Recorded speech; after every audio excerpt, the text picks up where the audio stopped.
साधना पथ के सभी सहयात्रियों को मेरा सप्रेम नमन। साथियों, अपने जीवन के प्रवाह में हम कई बार ऐसा अनुभव करते हैं कि हमें अब शांति की आवश्यकता है। कार्य करते करते अपनी अपनी अभिरुचियों के अनुसार या समाज के द्वारा जो भी हमको वातावरण दिया गया है या परिवार के द्वारा जो भी श्रेष्ठ मार्ग दिखाए गए या जिनको श्रेष्ठ बताया गया है, तो अपनी बुद्धि विवेक के अनुसार आचरण करते हुए कई बार हम इतने असहज हो जाते हैं कि हम जीवन में रस को खो देते हैं और हमें शांति की आकांक्षा हो जाती है। हम उसको ढूंढते भी, हम उसकी तलाश भी करते, हम शांत होना चाहते। सारी चीजें जो हमने अपनी कल्पना से, अपनी भावना से या परिवार के द्वारा दिए हुए संस्कारों से या समाज के द्वारा स्थापित मानदंडों के अनुसार हमने करने का जो प्रयास किया है, बड़े उत्साह के साथ कई बार हम देखते हैं वो हमारा उत्साह खंडित हो जाता है और बस अंदर से बहुत गहरी भावना ये आती है कि अब हमें शांति चाहिए। और इस शांति की तलाश में फिर हम प्रयास शुरू कर देते हैं और उन प्रयासों में जब हम गति करते हैं तो हम पुनः ये पाते हैं तो शांति के लिए हम किसी कथित गुरु के पास जाते हैं, किन्हीं संस्थानों के पास जाते हैं, किसी व्यक्ति के पास जाते हैं, किसी महात्मा के पास जाते हैं, पहाड़ में जाते हैं, एकांत में जाते हैं, किसी अन्य के पास जाकर के हम उस शांति को ढूंढना चाहते हैं और प्राप्त करना चाहते हैं। अगर कोई व्यक्ति थोड़ा ध्यान से सोचेगा, विचार करेगा, तो वो ये विचार करने की कोशिश कर सकता है कि जब हमें शांति की तलाश की आवश्यकता होती है तो हम किसी दूसरे व्यक्ति का आश्रय क्यों लेते हैं।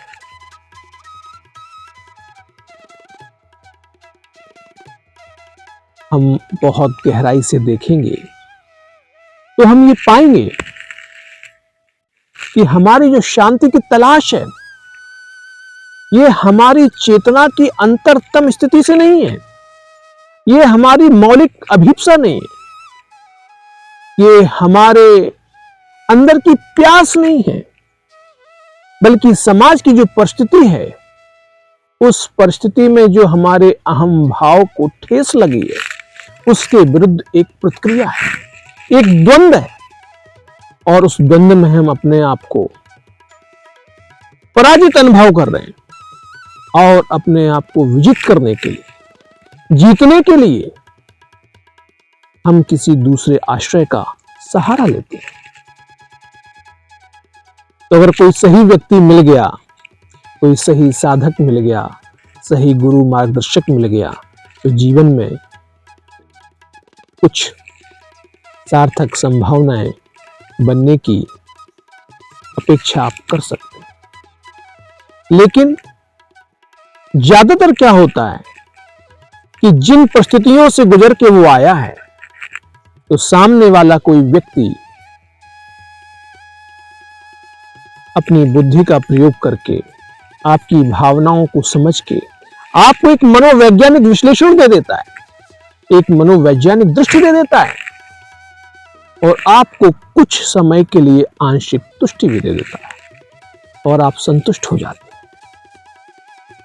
कालांतर में जैसे जैसे आप बढ़ते हैं अपने जीवन के क्रम में आप पुनः पाते हैं कि आप उसी असंतुष्टि से पुनः घिर गए। आप पुनः जिस शांति की तलाश में निकले थे आप उसको पुनः खो बैठे। आपको स्थायी शांति अभी उपलब्ध नहीं हुई है और ये प्रक्रिया हमारी निरंतर चलती रहती है। एक के बाद एक हम आश्रय तलाशते हैं और निरंतर उन आश्रयों से हमको चोट लगती रहती है और हम तड़फते रहते हैं। और अंत में जो हमारा अनुभव हुआ है, जो हमारे साथ घटनाएं घटी हुई हैं, जो हमारे साथ व्यवहार हुआ है, हम उनके विरुद्ध एक निर्णय बना लेते हैं, अपने मन मस्तिष्क में एक निष्कर्ष बना लेते हैं और कुछ मान्यताएं हम निर्मित कर लेते हैं और उन मान्यताओं के आधार पर फिर हम अपना जीवन जीते हैं। हम एक निरपेक्ष जीवन नहीं जी पाते। क्यों? क्योंकि हमारी जो समझ है वो एक प्रतिक्रिया का स्वरूप है और हमारी प्रतिक्रिया बहुत सतही है। अगर ये प्रतिक्रिया आपके अंदर बहुत गहराई से हो जाएगी, आपकी चेतना के अंतरतम स्तर से हो जाएगी, तो फिर आप शांति की तलाश करेंगे। उसका आश्रय आप जो भी लेंगे वो बहुत गहरा होगा, बहुत सार्थक होगा, सतही नहीं होगा। आप समझ पाएंगे कि आपकी अशांति के केंद्र में मूल रूप से आप ही हैं, आपकी समझ है, आपकी चेतना का स्तर है। बिना जीवन को समझे हुए, बिना मन को समझे हुए, अपने मन को समझे बिना आप कभी भी स्थायी शांति को उपलब्ध नहीं हो सकते। जीवन के सही निर्णयों को, सही निष्कर्षों को आप उपलब्ध नहीं हो सकते, बल्कि एक प्रतिक्रिया स्वरूप जो भी आपको निष्कर्ष प्राप्त हुए हैं, जो भी आपके अनुभव हैं, आप उनको ही सच्चा अनुभव मान लेते हैं और उन्हीं अनुभवों को आधार बना करके आप आगे का जीवन जीते हैं और खुद भ्रांत होते हैं और समाज के नव युवाओं को भ्रांत करते हैं। आज समाज में विभिन्न तरीके के जो संगठन बने हुए वो इसका परिणाम है। अपने व्यक्तिगत निजी अनुभवों को आधार बना करके समाज में विद्वेष फैला रहे हैं। तो द्वंद्व से उपजी हुई कोई भी चीज अगर हम विश्लेषण नहीं कर पाते तो हम उसमें अपना दोष नहीं देख पाते। हम अपने आप को सत्य मानते रहते हैं और अपने आप को अच्छा मानते रहते हैं और दूसरों को दोष देते रहते हैं। तो सबसे पहले इस प्रक्रिया में जाने से पहले हमें अपने मन पर काम करना पड़ेगा, हमें अपने मन को समझना पड़ेगा, हमें इसकी जटिलता को समझना पड़ेगा, ये कैसे काम करता है। और अगर हम इसको नहीं समझेंगे तो बार बार हम अशांति को उपलब्ध होंगे और स्थायी शांति कभी प्राप्त नहीं कर पाएंगे। ओम।